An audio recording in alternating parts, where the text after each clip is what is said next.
Hello everyone!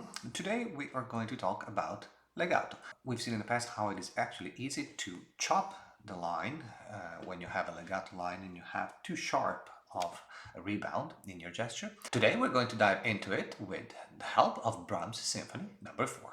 Hello everyone, I'm Gianmaria Griglio, I'm a conductor and composer. Welcome to Conducting Pills. If this is your first time, this channel is all about classical music, conducting and conducting technique in particular. If you have any suggestions, please leave them down in the comment section and I will do my best to create a video around them. And now, let's keep going. As you all know, this is a very iconic piece. Looking at the score, everything is legato, or is it? Actually, if we really want to look at it, Brahms puts dots on top of the quarter notes in the flutes, the clarinets, and the bassoons. Although these notes have a legato marking even over a rest. That simply signifies that that is not a sharp staccato marking, also reinforced by the piano dolce marking underneath in the dynamic. These notes actually are not to be played with a sharp staccato. Looking at the cellos and violas, they have an arpeggio in one line. It's like looking at the left hand on the piano, transposed to the orchestra. For the main line, which, by the way, is repeated in the same notes in the woodwinds part. For the same line, for the main line, first violins and second violins, also we have a breath in between. That's the anxiety of the line. But the line itself, it's all one big legato line all the way to the end of the phrase. So when you have this type of figures, when you have this type of music, when you have music that is clearly, where the phrase is clearly legato, how do you do it without chopping the line? If you were to do this, we are in two, of course. If you were to do a simple pattern in this, 1, 2, then it would become beep pum, beep pum, beep beep, beep beep, 1, 2, 1, 2, chop, chop, chop, chop. It doesn't tell anything about the elegance, the beauty of the music, how round this line is. So, how can you do it differently? Well, let's put two things together. One is the legato stroke, and the other one is a bit of registration to add some flair to it. Let's start, of course, with the main subject of this video, the legato stroke. So how can you avoid doing bum, bum, chop, chop, 1, 2, or even worse, pop, pop, pop. This is actually a typical staccato stroke with a quick and short rebound. So this gesture wouldn't work in here. What we're trying to do is going beyond the simple marking of a metronome or of a tempo indication. If you just want to do that, then it plum, pi pam, pa pim, pi pim. You're handing effectively your interpretation and your performance over to the orchestra. You can keep doing this, pam, pim, pim, pim. The orchestra will play, tiram, tarim, pirim, pirim. And what you're doing will have absolutely no relationship with what the orchestra is doing. Piram, parim, pirim, pirim, pirim.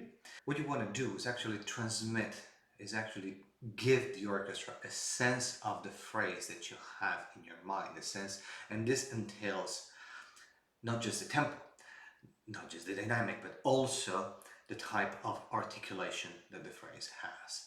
How do you transform 1, 2, 1, 2 with something that is, in this case, is directly connected to this phrase? First of all, you need to practice carrying the sound from one pulse to the other. That means that you can use a horizontal gesture from going from here to here, feeling the sound pulling and pushing your baton. The tip of the baton leads the wrist and carries the sound from one pulsing point to the next.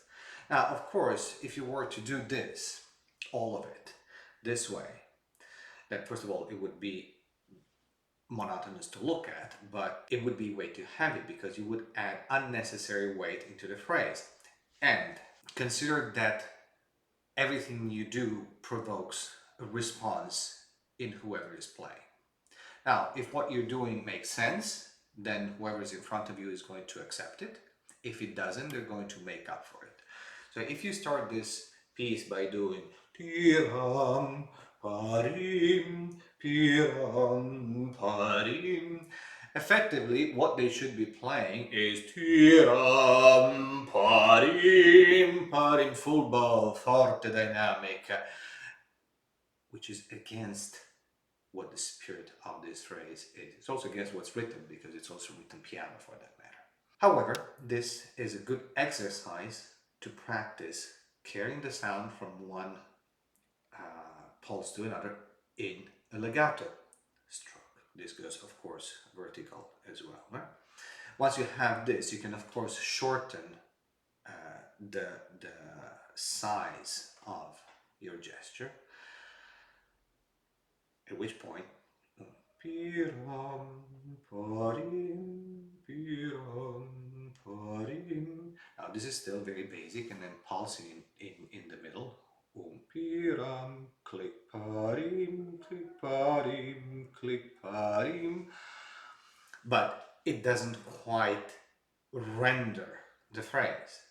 It is more of a legato gesture than pira, pari, but it doesn't quite do it yet. What can you add to this? What is the variety that the music speaks for and asks for actually? Well, there is another component in here, which is the pitch that we haven't considered yet. Where does the line go? Up, down, down, up, down, down, up, up or down, and then up again. Now, how do you translate that? Piram, parim, keep the legato tarim, parim, piram, parim, piram, parim, tir, crescendo, tiraririm, parim, pirim, pirim, tirarirari, tirarira, pariri, tirirari. Now I've done everything mostly with my left hand. You can do it with the right hand. Of course, it's exactly the same thing. You combine the legato strokes, so this type of fluidity that you acquire by doing these exercises, moving this way, and of course up and down. Don't forget to pulse always when you practice, because the pulse, you don't have to have it all the time, but when it's needed, you have to have it at your fingertips, literally, actually. And then you combine this with some registration. Tiram, down, up, pari, piram, parim, piram.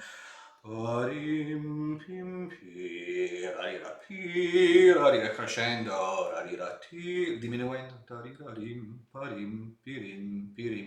And here we go back to some circles that we've seen in some of the previous videos. Pam, parim, pirim, pirim, crescendo, legato, pirar, and registration. Si, si, si, do, si, tarirari, parim, tiram. Now, if you want a great example of this type, this way of approaching this type of music, take a look at Kleiber. Take a look at one of the recordings, video recordings, of course, of Carlos Kleiber.